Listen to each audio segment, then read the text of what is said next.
So our first learning curve or first mistake this year, as I'm sure many people starting out growing and creating a business in general, is not to run before you can walk.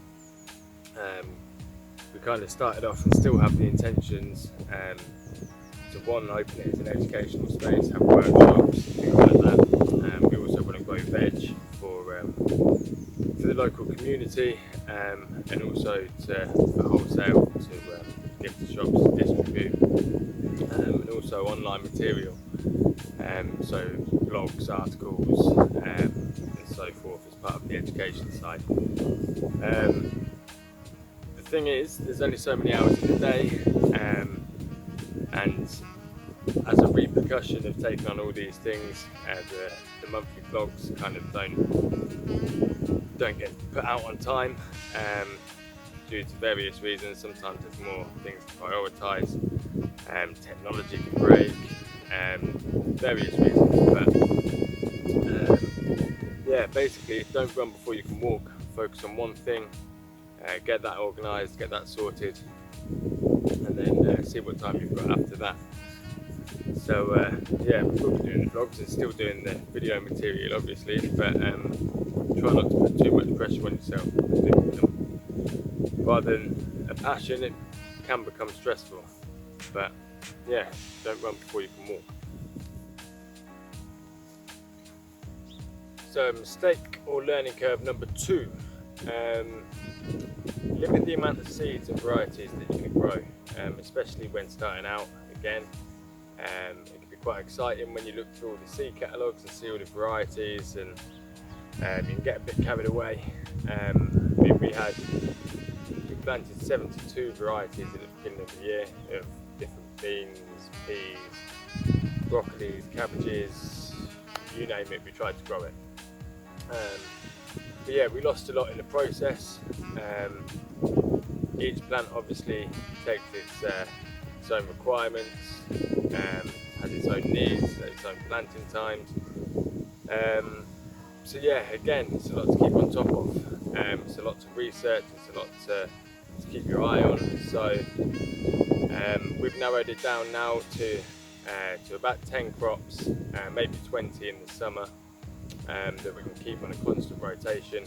Especially if you're looking to earn money, you're better off having quite an excess of maybe 10 crops than you are having just a tray of 72 different varieties. If you're growing your own in your own allotment, that's great. You get to try all these new things. But as I say, as a business, it kind of follows along with don't run before you can walk, but concentrate on maybe 10 crops that people are going to like. Make sure you learn them, learn the land, and yeah, then expand onto bigger things as and when you get organised. So mistake or learning curve number 3, saving seeds. Yes, it's a great idea, and I definitely encourage everyone to do it. But just bear in mind that each plant's going to create 400 or 500 seeds, maybe up to 1,000, maybe even 10,000 for the parsley plant.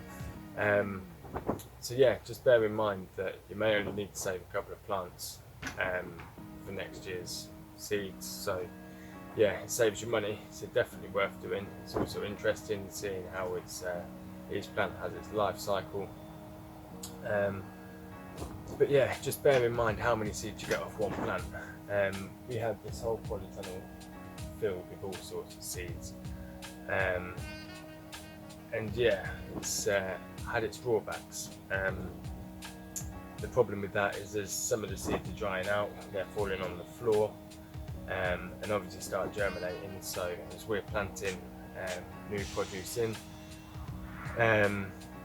we have a lot of maintenance to try and keep down the seeds that are germinating amongst them. So I'd suggest maybe putting down some plastic underneath if you are going to save seeds, so that they don't fall onto the beds, they fall onto the plastic, and be able to pick them up quicker. And also, the more seeds you have, the more labour intensive it is. So a couple of plants is quite easy dry and harvest, whereas if you have bags and bags and sacks, it can become quite tedious. So unless you're planning to grow seeds on a mass scale, then just stick to the 1 or 2 plants, but I definitely encourage it. And yeah, another thing is, while those beds of seeds are taking a while to go to seed, that could then be planted with more produce which could be eaten by that point. So yeah, it takes time.